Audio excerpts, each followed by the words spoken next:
Let's start with a very interesting Reddit story from Draconian1429. Never bully your insurance company, or you lose your franchise. Hello all, excuse any poor grammar or spelling, I'm on mobile. TLDR at bottom. Edit. Nobody has permission to share this story on other platforms. I have already seen this shared without permission, so please do not share it. This story comes from a friend of mine, Sarah, and has been building for almost 5 years until it all came crashing down over the last week. A few things to note before I get into it. Sarah works at an insurance company, dealing with a massive nationwide delivery company. Her company insures all the delivery trucks. Over the years, Sarah had seen her fair share of anger from callers, mostly justified, or people letting off steam at the anonymous voice on the other end of the phone. She's learned not to take it personal. She absolutely despises the owner of one particular franchised depot, Dick. Onto the story. We start in 2016. Dick is the franchisee of a vehicle depot for delivery company, meaning he's sort of an owner, but the company CEO could take away his ownership if they feel like it. I'm not sure exactly how this works, but as far as I understand, it's a fairly standard franchise contract, so anyone who knows about these things should have a rough idea of what Dick has to do. Dick calls in for the first time to talk to Sarah about a claim one of his drivers is making. Something simple, reversed into a wall, minimal damage, but claiming to get the vehicle repaired. Dick starts ranting and screaming about how dare his driver be expected to pay in excess. Standard. Sarah has dealt with people like this all her career, so she just deals with it as she always does. And so it continues for 2 years, with Dick bullying and abusing any call handler when he calls about a claim. It's annoying, and plenty of people have been brought to tears by it, but they can't stop serving him because he is responsible for dealing with his franchise's claims. It's now 2018, and Dick decides to get himself arrested. To give you an idea of just how stupid this man is, one of his drivers had been in a really bad accident. Nobody was seriously hurt, but the van was badly damaged. So while it was being repaired, Sarah organised for a hire van. Dick goes to the hire company to collect the van, and he's asked to make a $1 payment by debit credit card to secure the vehicle. I'm pretty sure it's so the hire company can just charge it for any damage caused while on hire, and is an industry standard in my country. Dick doesn't like this. He argues with the hire company. He threatens to dump the hire vehicle once he's finished with it. Finally, he punches the poor bloke working front desk. As previously stated, Dick gets arrested. Fast forward to a few months ago. Everyone is working from home. Yay, lockdown. And most people understand this.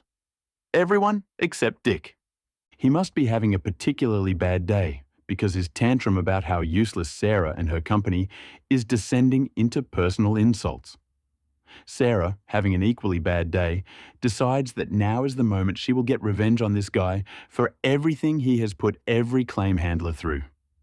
So she requests a copy of the recording of the call. All calls recorded for safety, complaints, and calling people out on their She then sends this recording to 3 people. 1. Her manager, saying she refuses to speak to Dick due to his abusive behavior. The rest of the team agree, and suddenly there is not a single claims handler willing to speak to this man. Manager says he will sort something. 2. Dick's boss, simply stating that his behavior is unacceptable, and the next time he tries to speak to someone at an insurance company that way, they will end the call. 3. Every listed CEO or board member of Dick's company. She wanted all of them to know just how vile this man was. Then, today, she gets the call she's been waiting for. A representative of delivery company has called, wanting to apologize for everything Dick put her and her team through. He also gives the best news. Dick has been downgraded from franchise owner to a lowly delivery driver. His lovely pay package, benefits, annual bonus, and company-funded car, a brand new Merc for anyone interested, have all been taken away. He now earns a little over minimum wage, 60-hour weeks to pay his bills, with his reputation in tatters. If he doesn't meet the standard for delivery drivers within the next 3 months, he'll be fired. Sarah also learned from someone she knows in the company that his wife is divorcing him because he told her she needs to get a job or they'll lose the house thanks to his sudden drop in income. Sarah hasn't yet met the new franchisee, but if I know her, she'll make it clear that she's the one who ruined Dick's life. And she isn't afraid to do it again if the new guy doesn't treat her and her colleagues with respect. Lesson: don't be a dick to call center employees. TLDR: Dick abuses call center staff for 4 years, loses big job, nice car, and wife. Edit. First, thank you all for liking, and especially to those of you who have given rewards. Second, I want to emphasize for those who have commented on the franchise part of things, I have a very limited knowledge on how this works. As far as me and Sarah know, Dick started as an employee of this place, then got the money to buy the franchise. There's something in the contracts that allows the company to take away his franchise, and since he was formerly a driver, he was given that job back on probation. Third, for the person who pointed out the description of lowly delivery driver, I should have made this clearer. This is in no way demeaning the job these wonderful people do. It's how Dick always described the position when he called. The revenge was perfect and executed flawlessly. It is Dick's abusive behavior that brought him down to his knees. OP stayed professional, waited for the right time, and finally hit where it hurts the most. The next story is from Coffee Dash and Dash Insomnia. Don't stick to our agreement. You shouldn't have been stepping out. Okay, so I tried to post this on Petty Revenge, but it immediately and inexplicably got deleted. I guess it was a bit too much to be petty, so I'm posting it here instead. Here we go. Strap in for a long one, kids. This is a story from long, long ago in a galaxy far away. And by that, I mean it happened 3 years ago at a pizza place I used to work. I was a delivery driver for 6 years at various pizza places, picking up and moving on to greener pastures whenever it suited me. Granted, that only happened a couple times because I am unfortunately a very loyal employee. To be honest, I should have done that before this whole thing ever even happened. The store I was at was part of a nationwide franchise, and the waters had gotten choppy. All of the managers quit at once, and they just couldn't seem to get one to stick around. It got so bad that the area manager had to come in as acting GM and brought a manager from another store with him. These two are the main characters of this story. Well, besides me, obviously. For the purpose of this story, we'll call them Jeff and Kate, and I'll just be me. Jeff was 45 and had been with the company for a long time before I started. Worked himself up from the position of driver all the way to being the one to oversee about 20 stores. He was actually married to another area manager. I got along okay with Jeff for the most part. On the other hand, Kate and I got on like a house on fire, both being ladies of a similar age. She often confided things in me that she would soon bite her in the ass, figuratively. I considered myself a decent employee as far as pizza slingers go, came to work on time, did all of the dishes, got along with everyone, and had the best delivery times. Because of this, I usually landed all the best shifts, including opening on Saturdays. If you've never worked a tip job, you know that shift is the most coveted out there. Working through both the lunch and dinner rush before going home is well worth having to get up earlier. That information is relevant to the story, trust me. You see, there are always 2 drivers who do that shift. One comes in earlier and leaves earlier, and I was the one who got to come in just before we flipped on the open sign and went home once dinner rush began to die down. This is also relevant. The final vital bit of info you need for context is that my brother goes a bit wild at Christmas. His favorite thing to do is book an entire movie theater for everyone he knows to see a movie of his choice. This particular year was when The Last Jedi came out, and he is a Star Wars fanatic, so that was what we were going to see. Unfortunately, it would be at 6 on a Saturday, at least 2 hours before I would get off. At this point, Jeff and Kate had been with us for 3 months without managing to find suitable replacements. and I made an arrangement with the other opening driver to switch shifts because his ended right when I would need to leave to make the movie. I then cleared it with Jeff, and he agreed to let me go at 5:30. I was all set. Or so I thought. You see, that Saturday we started busy. Very busy. So busy that at 5:30, when I went to hand Jeff my slips, he had already dispatched me out on a double delivery. I took them, but reminded him that I needed to leave when I got back. I just hoped the trailers were long enough that I didn't miss much of the beginning of the movie. I got back from my double, and by that point it was already 6, and the theatre was 20 minutes away. I had to leave. Once again, I went to hand my slips to Jeff, but he got in my face. "You leave when I say you can leave," he told me. "You're not going to let me?" I asked, incredulous that he was reneging on our deal. "I came in early. I did my time, damn it." He looked so very smug. "No." Well, I made a decision right then and there. There are so many pizza jobs out there that they needed me more than I needed them. I took my slip book, the kind that you see in restaurants. I've found they're great for delivery because not only can you store all of your slips in them, but they're hard enough for customers to bear down on to sign. Anyway, I slapped that in his hand and said, "Fine then, I quit." It was his turn to look incredulous. After making sure I meant it, he checked me out and I left the store fuming. I missed the entire opening of my movie. But the story doesn't end there. Oh no, you remember how I said Kate would confide in me? She loved to tell me all about how often she and Jeff would meet at a hotel after work. She even horrified me by telling me Jeff would turn off the cameras so they could have office when the store was empty, in a chair I had sat in multiple times. Kate was even so obliging to give insignificant details like the date and time this happened. So I put in an anonymous call to the franchise's HR and told them what to look for when it came to checking the tapes. I told them everything Kate had told me, but I still wasn't content with leaving it there. So I went to my local pizza place.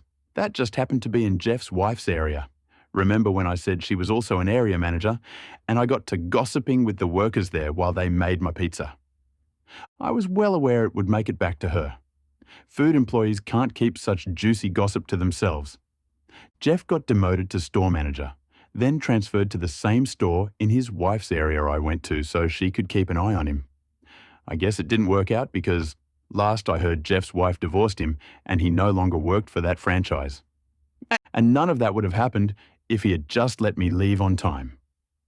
TLDR exposed my manager's cheating, including on company time on company property, because he didn't keep to a deal he'd agreed to. Edit. This got way more attention than I was expecting. Thank you so much to everyone who has awarded it. That being said, there are a few details I left out, because I thought they would bog down the post. I'll add them here. 1. Jeff had let the other morning driver, the one whose shift I took, go before me, despite claiming we were too busy for me to go too. 2. I said Jeff and I got along okay, and that was not entirely the truth. Before he started seeing Kate, Jeff had hit on me pretty relentlessly. I turned him down, of course. I am of the firm belief you should not dip your pen in company ink. And he did not handle the rejection well. He would often do petty things to get back at me, but it wasn't until this situation that it really got on my nerves. He was the kind of person who acted friendly to your face and did things behind your back, exemplified best by cheating on his wife. 3. His wife had been out of town for a few months, training area managers out of state, which is probably why he got away with the affair for even that long. 4. He would have been caught eventually anyway. His and Kate's relationship was pretty open in our store because neither of them seemed to grasp the concept of discretion. I just happened to be the one who blew the whistle. 5. Finally, 5. Jeff had a grudge against my brother because he sued the same company for having to work unpaid overtime. This was his attempt at over at once. The revenge was truly perfect. Jeff's petty behavior finally backfired, and he got what he deserved. OP did a wonderful job by exposing Jeff's secret affair and his abuse of power. In short, the revenge was a masterclass. The next very interesting story is from unknown user. Try to take the credit for something I wrote. Let me destroy your academical's credibility and get you fired. I used to be in what in my college we call CEDA, an investigation group created by students that want to produce scientific articles, in this case psychology, and normally directed by a professor. I had just started college, didn't know how things worked, but thanks to a friend, I was able to enter one of the most exclusive CEDAs of our faculty. They were developing at the time 5 articles, and I was assigned to the newest one, a simple case review. But this story is not about me or my project. This story is about Rebecca, the friend that helped me before. Like me, Rebecca was a psychology major, doing her final year of college, and she was one of the lead investigators in the Crown project of the CEDA at the moment, a meta-analysis on conductual behavior therapy in schizophrenic patients around Latin American. This Eshad was not easy. She had spent a year and a half working on it, and when I joined the group, it was already in its final stages. Then the drama begun. Well, it had actually started midway project, when the first drafts were sent to the publications office. In my college, the publications office can be your best friend or your worst enemy as an investigator, and their suggestions are basically orders. Because the article dealt with a psychiatric pathology, they said it must have the support of our college's med school psychiatry department. The head of the department, who I will call Dr. Trash, put the condition that one of his residents had to be on the project. It was kind of rude to force them to include some random guy, but in the end, she and her group accepted. Enter Julian, the human incarnation of laziness. In a team of 5 individuals, Rebecca, Julian, and 3 other psychology students, Julian barely did any job, and whatever he made had to be checked and corrected by one of the others. Sometimes Rebecca doubted he even knew what the article was about from some of his comments. Fast forward again to the finish line of the project. It was basically done and only needed the approval of Dr. Trash. And this is where things went to hell. For those who don't know, psychiatrists and psychologists aren't always in the best terms, and this hidden feud can sometimes cause troubles when we interact. In this case, as Rebecca learned from one of the good psychiatry residents, the problem was that Dr. Trash didn't believe psychology should exist and thought of us as glorified life coaches. You see where this is going? With the project already done, he refused to approve it unless those credited as main authors were himself, reasonable to a point, department heads were always considered main investigators, our CEDA director and Julian. The others could only put their name as investigation assistants on the acknowledgement section. This was a total slap in the face.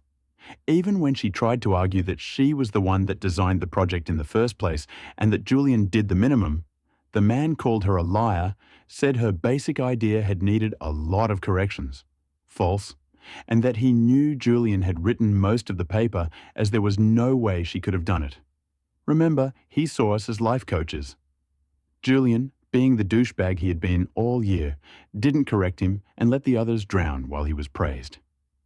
In her last peaceful attempt, Rebecca asked why they could not put the names of all as authors, and Dr. Trash said that a bunch of unknown student names would only wrest credibility to the thing and refused the proposal. Lastly, he said that they could accept his terms or quit the project and leave him total control of the article. You may be thinking, this is impossible. This man is literally stealing the work from another person. Sadly, this is how investigation works sometimes, and is not uncommon that well-established investigators steal the work of unknown ones, because, in the he said, you said, they are most likely to win. Even with evidence like mails and drafts, they can get their way. Rebecca and her friends were devastated, but even the director of the CEDA refused to give them his support. The important thing is that the article is published, not who takes the credit, was his reasoning. That's when Rebecca decided to go full suicide bomber. When she told her friends of her idea, warning them it would be the best if they leave the project before things escalated, they decided to stay and help her. The plan was to sabotage the article by modifying the statistical analysis they had made previously, basically the core of it all. The conclusion you got with the new results was the same as before. But anyone who read the thing thoroughly and checked the sources would see the data had been tampered, making it look that they had forged the results to their convenience. This was a tricky move because they had to make the modifications in between the last revisions with enough subtlety that Dr. Trash would not notice it when he corrected other parts of the text. They were extremely lucky he never checked the statistical component, partly because that was the CEDA's director responsibility and he had already given them the thumbs up. Finally, the article was completed and the work was sent to the publications office. Then it was just waiting until it finally made boom. About a month after submitting the project, all the implicated were cited to a meeting with the publications office, including Dr. Trash. The office had seen the altered results, and that meant they had to investigate the group for fraud. To the students and the resident, it could mean expulsion. For the director and Dr. Trash, they would be forbidden to publish again under the university's name, and in the worst-case scenario, they could be fired. And that is when Dr. Trash saw he had condemned himself. Because Rebecca and the others were just assistants, it meant that most of the responsibility was on himself and the other main authors. Blaming the students would give away the fact that they were way more involved in the process, admitting he had taken away the credit and that he had not checked the paper properly. In the end, he didn't have to decide how he wanted to be hanged, because the CEDA director spilled the beans in order to save his own neck. With the director's confession, Rebecca and the others could tell the truth and showed the publications office the real results and told them about the sabotage. The aftermath of this is very bittersweet. 1. The office started an investigation on Dr. Trash articles and those he sponsored, finding he had done this way too many times. He was fired after the news spread around, and as far as we know, he has not done any more publishing in indexed literature because no serious magazine will accept his submissions. 2. Because of all the drama, Rebecca's article was deemed too compromised by personal interests and was not accepted for publishing. So that year's hard work went directly to the trash. 3. CEDA director had to surrender his job as an investigator and the CEDA disbanded because there was no other professor available or willing to direct it. My little project died in here sadly. 4. Julian was put on probation by the medical faculty. 5. Rebecca and the others were banned from participating in other investigation projects or studies that were not related to their final thesis, but no more disciplinary actions were taken against them. Thanks for reading, Guy. Sorry for the long post. PD. Rebecca gave me permission to post this. TL. DR. Doctor and resident accomplice tried to take credit for a paper my friend wrote, so she sabotaged the article, triggering a disciplinary intervention that resulted in the doctor's firing and the end of his academic reputation. Edit. So this blew up at night. God, thank you guys for the prices. They are so many comments, I don't know how to answer all, but I will answer some of the most common questions. 1. Yeah, I am not from the USA. While my English is good, I want to believe, some words sometimes slip, like academicals. Sorry about that. 2. Some have suggested Rebecca to publish it on her own, but she told me she was tired of all the ordeal and decided to let it go. It was hard, but she didn't felt comfortable, and in the end, because it was a project born in the CEDA, it was owned by the university. More on this right now. She graduated a long time ago and is working in a clinic with little to no interest in academics, at least for now. 3. Many are wondering what our publications office is or why it is so important. Well, our publications office was created to help student research. When you submit your paper and they approve it, they sent it to good journals and oversee the whole process so that articles are published and get where they had to get. Believe me, this is a huge help, because journals are getting your work with the approval stamp of a recognized institution. Does every paper need to go through them? Depends. CEDAs are college entities, so any research done in them has to go through it and is technically owned by them. With what benefit, you may ask? Well, CEDA members have access to all our college resources, including labs, materials, databases, experts' help, etc. All this cost money. When you submit your project to our publications office, you also submit a budget that they will provide, meaning the students don't pay anything. And finally, the publication office is also in charge of the ethics committee, those who authorize any clinical investigation or experiment done within any of our health facilities. Because of all of these advantages, they are also extremely picky, and their moral code is strict because whatever they approve will have the college name on it. And my college has quite the reputation in my country, if I say so myself. This revenge was brilliant and bold. Rebecca's calculated sabotage not only exposed Dr. Trash's unethical behavior, but completely dismantled his career, ensuring he couldn't exploit future students.